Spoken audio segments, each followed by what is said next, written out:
All right. So everyone asks for AI, and this is ChatGPT. First of all, you got to do is that you got both the free subscription and you got the paid one. I have a paid subscription. You'll notice a few things here. So in free subscription, you have access to what we call ChatGPT. So the first thing that I always recommend everyone do is they customize it. So when you start off, everyone starts off at the same. It's basically a vanilla kind of response. If you go and customize it, you'll have your icon. Your icon will be different. Mine is defaulted to my Money Frog. You're going to actually have your own profile there. You have to log in, you pay for it. I find a lot of value in it. It's $20 a month for now. And what I've found when I'm part of these programs really early on, I tend to get grandfathered in at either for free or at the lower rate. So that sometimes it doesn't hurt just to kind of get in sooner than later is my point. So first thing what I do is I say, okay, I customize my ChatGPT. This is where I give it some information about myself. They encourage you. So I treat ChatGPT as a personal assistant. So my personal assistant knows things about me, that I'm in real estate. It knows my name. What's most important, I tell it how to respond, that it should start middle of the road, neither formal or casual. So when I put things in here, it actually knows a little ahead of time. Otherwise, it's just default and it's just going to probably give you a lot of things. So that's the first thing I recommend you start off is to customize it. Now, another questions I typically get to is that my stuff is so secret and I don't want ChatGPT to know. You have to turn it off. By default, it's on. So anything you put into ChatGPT, it's going to feed the engine. So you have to go to settings, under profile, under settings, and they hide it. That's the one thing that's kind of not great, but you can do that. So to hide it, you'll see, and they move it around a lot, you'll see it's under the option data controls. Now I'm in the browser version of it right now, so you can see it. It's under data controls, and you'll see what they say. It doesn't say turn off. Basically, they have improve the model for everyone, and that's what they hide it. When you click it, this allows your content to be used to train our models, which makes ChatGPT better. So you got to trust them. They're not going to actually do it. When you get an enterprise level, when they install it for companies, this automatically is turned off. They don't share it when you actually have an enterprise level. On the personal ones, it's on. So when you turn it off and it doesn't impact your experience. All this means is that when I have this off, anything that I use through ChatGPT will not be sent to the mothership for them to actually improve the model. Now, if you had it on your phone too, if you've done iPhone, it'll ask you when you start up, especially with a new update, would you like to share it with the devs?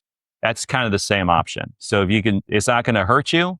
It just helps them. And this is something that they want, that kind of data. Okay. So now for that, and I just like to show this. So this is the main dashboard. On the left-hand side, these are going to be what we call GPTs. So the year of 2025 is going to be the generative predictive text. So it's basically they're called intelligent agents. So this year, what's going to start to happen is you're going to see these little bots decoupled from ChatGPT, where you're not going to need to have, because in order for you to interact with this, you need a subscription or at least a membership, a free membership or a paid one. When I hit Explore GPTs, these are all free GPTs that connect to all the different types of things. So what I encourage you to do is before you start to do something, take a look to see what's available in these GPTs, because this is like the Apple Store. They're all free. You don't pay for it. So if I wanted to get something, say, okay, I always look at trending. Write for me. This is a very popular one. Here, you can write tailored, engaging content with a focus on quality, relevance, and precise word count. And they have what they call conversation starters. Write a 1,000 word blog about future uses of Sora video. So it helps write. They've already done the prompting for you. And they also will use some of their custom codes. So just go through it and see what's available and explore what's there. And then if you don't find what you're looking for, you can type in real estate, you said property descriptions. And then here you go. Here's a number of GPTs that are already designed to work with real estate. The real estate listing and property descriptions, real estate wordsmith, property marketing catalyst, real estate agent. Oh, and by the way, I created a actual GPT for us called Hunter Mason Realty. This is already designed for you guys. So I have it all available for you. It's a GPT. It's available to anybody. You just type in Hunter Mason Realty. It has the business plans. What's a plan for 9-day success? I already updated with Harcourt's auctions.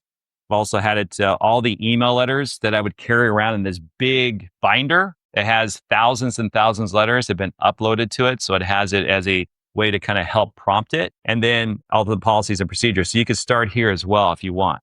Okay. And again, these are all particularly free. Do you have any questions on GPT? Go ahead. So, like, essentially, are these little apps within the GPT? Yes. Yeah. Think of them like apps. And they basically all the big companies are making them. If you wanted to, just one thing I encourage you to do is absolutely prompt, but before you start prompting, go into the App Store or the GPT store and see if there's something there already, because chances are there are. And these are ones that are made by experts that you can create for those who wants to understand, like Dolly E, how to make pictures, writing, productivity, research and analysis, education, lifestyle, programming, everything's there. I try to explain it. It's like the Apple Store back in the day. Because when you had the Apple, all you could do was, do a few things, right? And then all of a sudden the Apple Store just kind of opened up. It's like, wow, I could do this. I can do this. It can make it better. It's this exact same thing. And then if you do have a paid version, you can make your own GPTs, which I have. But that takes a bit of a technical, $20 a month. And what that does is allows you to drag documents into it, image generation, and you have access to app, and you can make your own GPTs Show us as well. some of the images you've made. Now, they've just also added to a thing called projects. These are thinking like folders. The way I explain how to use ChatGPT is it's like whenever you see up top here, you'll see there's your left-hand side of all your different menus. You can search for past chats if you wanted to. But when you click new chat, this basically starts you from ground zero. Think of it like a brand new paper that has nothing there. But it does remember what you've customized. So the items you've customized, it recalls that. So I'm not starting. So my brand new paper in ChatGPT is going to be vastly different than yours. If you haven't customized it, then it will be different. And also because I have the paid version, I have an additional function called memory, which actually remembers things automatically. And also if I tell it. So it says, oh, you own a Great Dane. Oh, you're a broker owner. Oh, it just remembers everything. And its whole goal is trying to be an assistant to you. Okay. So this is when you click that, it starts brand new. And the way it works with the prompting is that if I keep it on a page, and I'll pull up a prompt I've been working on. Let's see. I use this all the time, by the way. It's remembering your task over there on the It remembers everything unless you delete it. I have thousands of prompt sessions. Just call it sessions. I just have it sessions. And let's do this. I'm going to do the AI tips for realtors. So this is all sessions I have in there.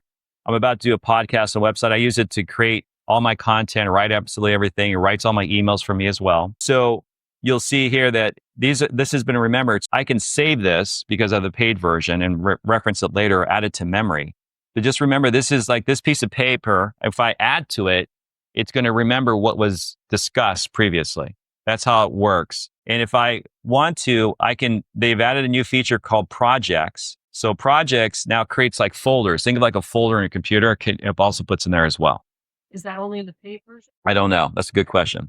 It's kind of hard sometimes when I have that. It's probably only paid. So just remember, this is the main area. Understanding this is key. Now, the new thing that they have, so now let's go to the dialog box. What can I help you with? They've just changed this where you can now search the web. And think of it like Google on steroids.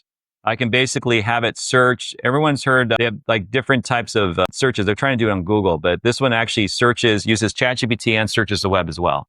So let's look, you want to see, what are the top divorce attorneys in Torrance? You can't say Torrance, California is the Torrance, Pennsylvania, by the way. List them in order and include their address and email. So I just hit the little icon for searching the web. So now it's actually going to use ChatGPT, whatever in the model. And the models are as good to a certain point for the past year. And then it now adds the web. So I'm not sure, is anyone using the web part? Have they used the web? Did you know the web is involved in it? So here are the top divorce attorneys in Torrance, California. So it lists all of them. Here, these are Regina law offices. And it gives you the source of where they got it. And it's okay, create a CSR spreadsheet. Now it's going to use ChatGPT. So I'm taking content directly from the internet, and now it's creating me a spreadsheet, which then I can just drop into something. it's pulling the internet. So what's happened, what's cool about it is actually connected to the web, and it's also connected to ChatGPT's engine, which is amazing. So you can search and source these type of things. So that's not hard to do. So if you wanted to focus on attorneys, you can get all their contact information this way. I can then say, okay. I use this now instead of Google. Because Tony told me. So I have the paid version, so I can create files, and it just created a CSV file for me. So I can take this, copy it, launch Excel, and there it is. Or I can save as a CSV file. I can pull it in. So I don't want to overwhelm you too much, but I just want to kind of show you that a lot of people get irritated when I go too basic, but a lot of people don't know this stuff, which is it's amazing because this is a tool that and they've just added this tool too, by the way. Now, the other thing, when you get the paid version, you're going to see up top, this right here, you'll see this is the models. This is where it confuses a lot of people. Now, there are a multitude of different large language models, and this one is called ChatGPT by OpenAI. Google has theirs called Gemini. Twitter, X, has Grok. Meta has Llama. And then the other big one is called Anthropic Claude. Now, ChatGPT is I think this is going to probably it'll definitely be around. It's going to be one of the big ones out there. But Claude actually has an advantage over ChatGPT. This one is probably one of the best writers that but it's expensive if you use it for writing materials, but it does amazing writing. I use this when I want to have an incredible piece of blog, unique. I can prompt it. It's all these prompts I have. And the quality of it is just stunning. ChatGPT does a great job, but Claude is basically an artist when it comes to writing. They're an actual writing bot. These are the two big ones right now. ChatGPT and Claude are the biggest ones out there. It is free. You can use it. Yeah. They all have a free version. You can kind of go into it and actually just kind of work with it. So this one will give you a few. You can try it out. You can drag and drop stuff. So going back, I'm recording. Can you put it in? So on the ChatGPT here, going back to this, this is the new thing. They just added this about a month ago, search the web. This is new. In order to search the web, you got to click that button. Once you click the button, you can search it. It's available for free. Other options too is that you can look at some of the tools. You can create, if you have a paid version, you can make pictures with this. So if I hit pictures, I can create a realtor happy on payday. And you can prompt it differently if you want to. It can help you with the prompts, that kind of stuff. And right now, so when you get the paid version, it has a picture component called Dolly is built into it. That person does look happy. Look at that. So, and I can make this better. Let me give that a thumbs up. That's pretty cool. And that's the different kind of things. So you can kind of create, so I'm going to go ahead and start a new session. You can do pictures on it.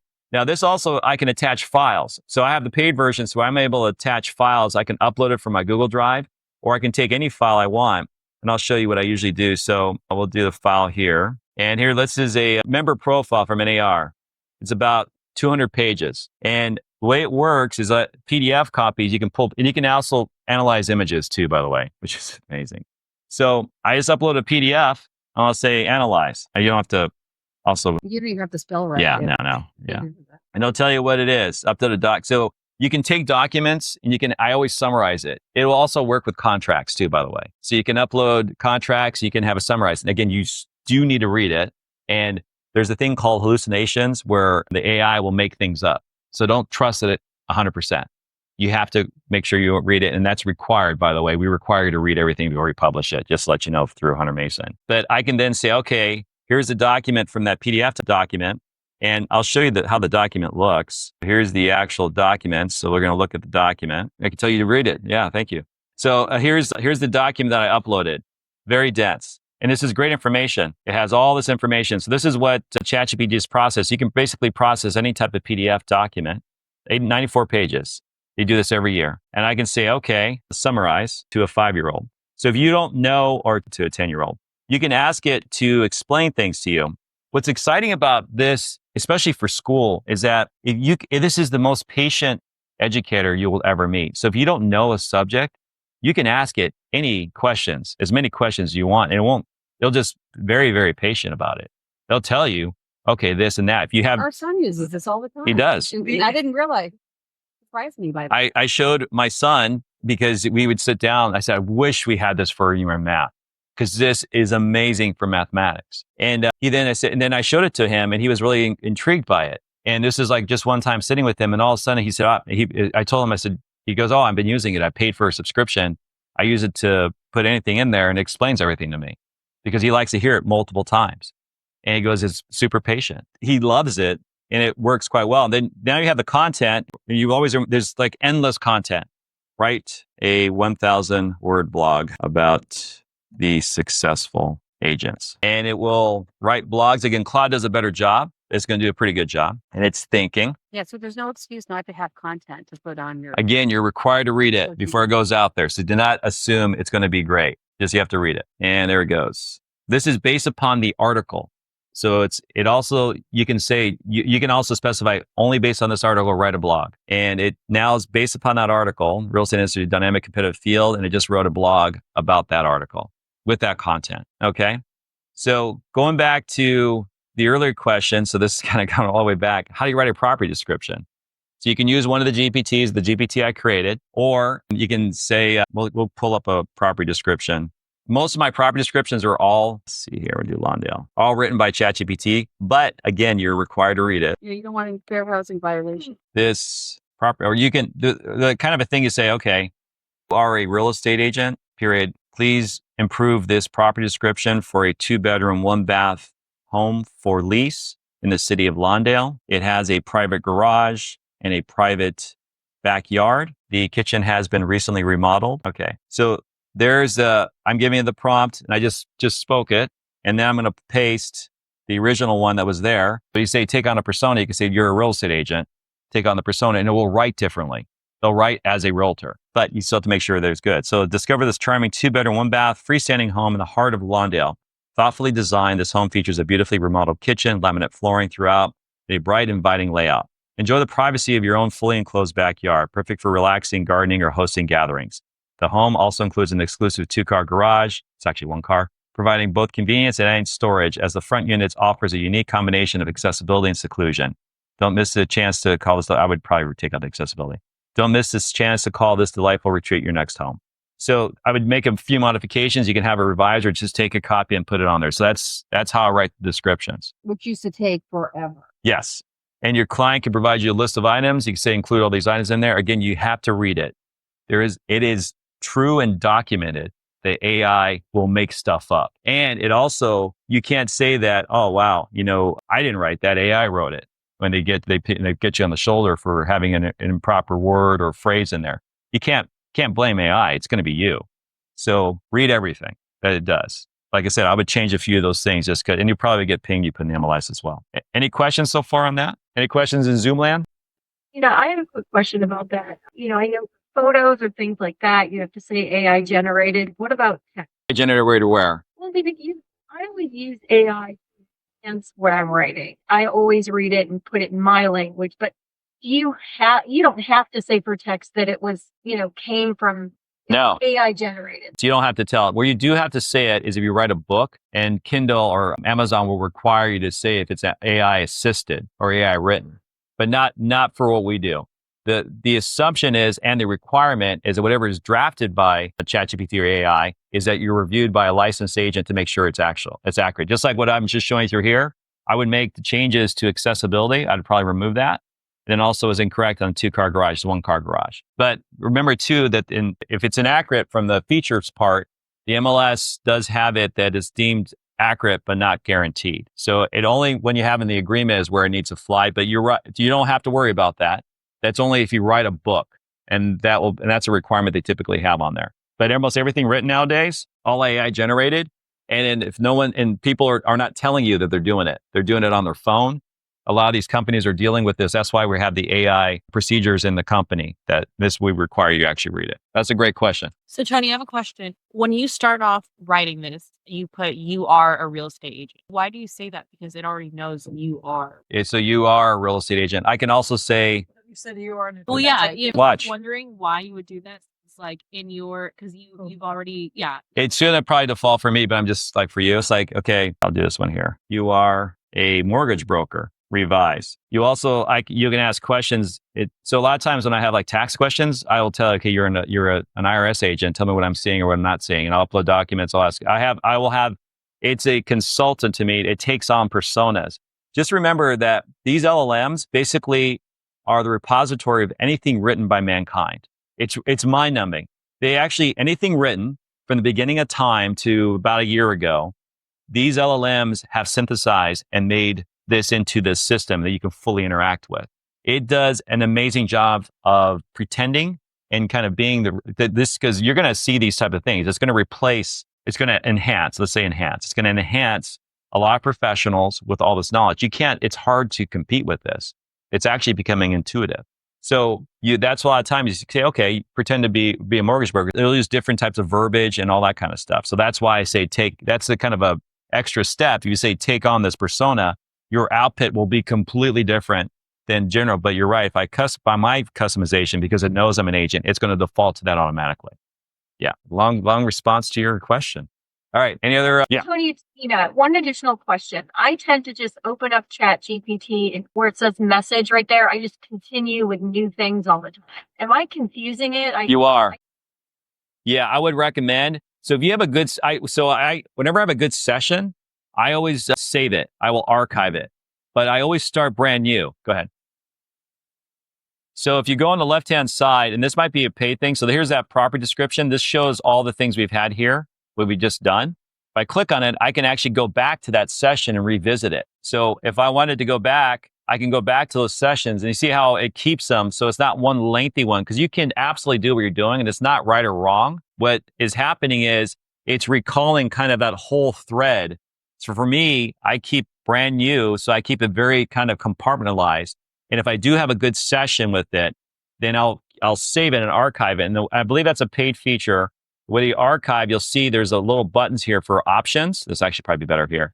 And I click the options, I can say archive. And then when I click archive, now it's saved in perpetuity. And I go back to my settings, you'll see that we have archive chats. And I go back to manage, I can then bring them up. Got it. And I put in the chat, and I'm sure you haven't had a chance to see it. A while ago, I paid for a year of AI Plus at $69.99. It's not what you're paying, but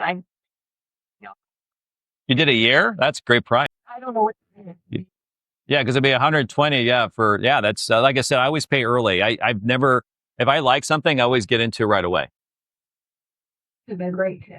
Okay, so that's kind of like, that's the one thing. So on the paid version too, I'm going to do a new session. So you see how I do new sessions each and every time. On the paid version, you do have voice, but they have advanced voice. So if I use a voice mode, you'll see mine will be blue. How are you doing today, ChatGPT? I'm doing well, thank you. How about you? Yes, I can. Can you hear me? I am recording a bunch of stuff, so it might not be going. No, it's on. Let's see if it can go. It sucks. I'm going to go on my phone then. I'm going to do my phone real quick. I want to show it to you. So also too, I have it as well on my phone, and I use this all the time for like facts. I will have conversations with it. And this is like, we're going to do calling. I also recommend to do role playing with it. So I use it for role playing if you want to get the jitters out. So if you go out, I'm going to launch ChatGPT on my phone. All right. It usually works here, but I'm going to do here. I have the paid version, so I have the advanced mode. So we'll go for advanced mode. Hi, ChatGPT. How are you doing today? I'm doing great. Thanks for asking. How about you, Tony? I'm good. I'm going to do a role-playing session today. I'm going to be doing some phone calls to past clients just to see how they're doing and also how the year. So can you pretend to be a friendly client, but you're a bit irritated that I called you today? And I will start the role-playing session. Can you do this? They also just added the camera part, so you could actually have it watch you. And what's kind of cool too is that I've been using it to, what am I looking at? There's a plant we had in our house. I think it was aloe vera. I didn't really know for sure. And it told me exactly what it was. And it said, yeah, it's aloe vera. Or you can have it make food. So like I got an orange and a turnip. What can I make dinner? And it'll give you a whole thing of what you can do with it. What I've done is I'll say have a role-playing session with it. And what's cool about it is that you can engage with it. So if you're going to do like, say, some difficult calls, you can say, take on the persona of this person that I'm going to typically call. And then you say, then let's start the process. And then you can tell it, be difficult, be nice, or you should make it difficult. And then you say, okay, end role-playing session. And then at the end of the role-playing session, you say, okay, grade me as basic to experienced real estate agent. Be honest and truthful. What would you say I did great? What did I do wrong, or how can I improve? And it will give you a full summary of what you can or cannot do. And it'll tell you based upon just doing the call. One thing I can guarantee is that when you start to use the voice feature, does anyone use the voice feature, by the way? No? Anyone Zoomland use voice? No, I didn't know it existed. Okay, so I talk to ChatGPT all the time, and it's like my assistant. So I just have conversations with it. I'll be walking around. You can do it in your earbuds, and you can have a conversation about, okay, I'm thinking about this idea, or tell me about this. It's just I use it all the time. So Google Gemini has commercials on TV about that, like to be your therapist and things like that. right, it could help, right? But you want to go with the professional still. But you're right. It's getting to that point. It's gonna just for real quick. Say you're in a bad spot, you can probably talk to us. Be nice to me. I need some love, and we'll see. Hopefully, this doesn't make men not start to date too, because there's also been that good conversation. Movie. They did Her, a movie. yeah. Joaquin Phoenix and Scarlett Johansson was the voice. In fact, she sued. I guess was it Amazon? About her voice was being used. She sued about it for a while, but Her was the movie. I love movie references, but he did fall in love with the AI assistant. So Do I have to worry? I'm sorry, I have one more question. no, go ahead. You mentioned you could turn on a camera, maybe have it watch your body language or something. Yes. Is there an infringement? Like, Well, that's why I showed you earlier on. You can turn it off. Yes, I'm here and ready to help. All What right. do you need assistance with today? Let's do a role-playing session real quick. I'm going to be calling you. It's an expired listing. You are the seller. You've received 20 phone calls today. You are so irritated. It's another phone call from another agent. You do not want to talk to me, but you're open. You need to sell your home. So if something intrigues you, you're gonna talk to that agent. Can I do this role-playing session? All right, I'm going to go ahead and start. You're going to answer the phone. Hi, this is Tony Self with Harcourt Under Mason Realty. How are you doing today? Hi, Tony. I'm really not interested in another agent pitch right now. No, I am sorry that you received so many phone calls, but if you just give me 10 seconds, I'll tell you why we're different than all those other real estate agents you've been speaking to. All right. You've got 10 seconds. What makes you different? So what makes me different is that we actually have an auction process where we actually specialize in helping those properties that did not sell traditionally. And we're the only brokerage in this area that offers that. Does something intrigue you? That sounds interesting. How does this auction process work exactly? Well, let me give you a few more about it. It's best we meet in person, but I'll tell you the way the auction process works is that we take properties that have not sold through regular agents, and we're able to then use this process, which is exclusive with Harcourt Hunter Mason Realty, and give you success and also give you a lot of information that no other agents can offer. So are you available to say later today for us to sit down and chat? I'll take most 20 minutes of your time. I might be available later today. What time were you thinking? I was thinking about noon. If you don't mind, if I can get your name and email address, I can send you over the details and we can confirm the appointment. Sure. My name's Alex. You can send the details to alex.smith@example.com. Perfect. I thank you so much for taking this phone call. Just a big tip. I just unplugged the phone until we meet today because I know you're going to go with me today. So I look forward to meeting with you and role-playing session. Thanks for the tip, Tony. Looking forward to meeting you as well. See you soon. Okay, so in role-playing session, grade me from experienced to basic agent. Give me feedback. Be honest. What can I improve and what I did well? Great job, Tony. Your approach was confident and engaging. You did well by quickly addressing the seller's frustrations and highlighting what makes you different. However, you might want to empathize a bit more with their situation and give them space to share their concerns. Overall, I'd rate you as experienced, with room to fine-tune your empathetic listening. Right. Thank you, ChatGPT. So Dang. So do you think she'd lie to you? Would you talk? she will She'll lie. lie to you? If you're not good, I have to do it where I'm not good. I'm able to just I get into sales mode, but it will not give you the information if you're not getting like the key. No, you can tell she was irritated. You can tell the voice was irritation, right? And it will actually, the new voice module, this is the paid version. It will change the voice inflection. So what's cool about it is that when I speak to her, I really feel like I'm talking to somebody. You can feel it. And there's like the gaps and there's usually about a slight delay, but that's like if you're on a bad phone call anyways. But it's amazing for a sales approach because you can basically set up any type of scenario and have practice on it and get feedback. And by the way, it then goes into ChatGPT. If you look in ChatGPT, this has all this, it will go upload into the actual algorithm here too. It'll save this and that kind of stuff. So that hasn't been up there yet, but it will come up in a second. But this is the actual last ChatGPT I had with it. If you wanted to practice a speech or practice your pitch. Absolutely. In fact, the best thing to do is an elevator pitch. I'd recommend, I was going to use it on that for when I do ProVisors because I had to speak in front of a group every month. I want to give it succinct to a group of professionals. And some people are just amazing at it. So I need practice on that. So I'm going to use that to practice my elevator pitch. Or if you speak like, okay, I'm at a coffee shop. I run into a client. They're asking me how real estate is. You can then try it out and they can tell you how it is. Can you pull it out of your pocket while you're talking to them? No, you can't do that. That looked kind of weird. Although they had actually had some people, this is horrible. They would do interviews for getting a job and they would use ChatGPT to speak to the interviewer and it would reply to everything that they're doing. They did it perfectly. And you could clone your voice if you're really so inclined, which is amazing. So I don't know how they did with the clone voice. At some point, the computers and the they'll just be talking to each other. Yeah, yeah. You just described all the Twitter volume. That's all the bots talking to each other, most of it. What do you guys think? Scared. Yeah, this was really That was cool. great. I took a lot of tips from it. I've used it a little bit, but yeah, Oh, by the way, that's AI speaking to you. Is that Josh? Is that the real That's not Josh? Josh. I'm going to end it there because that's probably a little That's a bit. lot. That's a lot. And that's just nothing, by the way. Nothing. So you just know that the dashboard itself is, just take a look at the dashboard, play with it, get some GPTs, get the Hunter Mason Realty GPT. It's all set up for you guys already on auction, all the business plans, everything. I feed it all this knowledge. And then you also have the different search the web. If you use that to search the web, it will change it. There is an app that did this before ChatGPT. It was called Perplexity. Anyone heard of that? That was the first start of web with internet. And I use it all the time. But now that they have actually had this with OpenAI, so this is Perplexity. It does the same feature. It's actually, you can add it to your Chrome. But nowadays, you can just use OpenAI to search the web instead. You can have it as your default search engine. Just make it default rather than Google. And you can use OpenAI to do all your searches for you. Nice. Oh, thank you. I have a Tony. question, Tony. Yes, sir. Could you just outline the difference?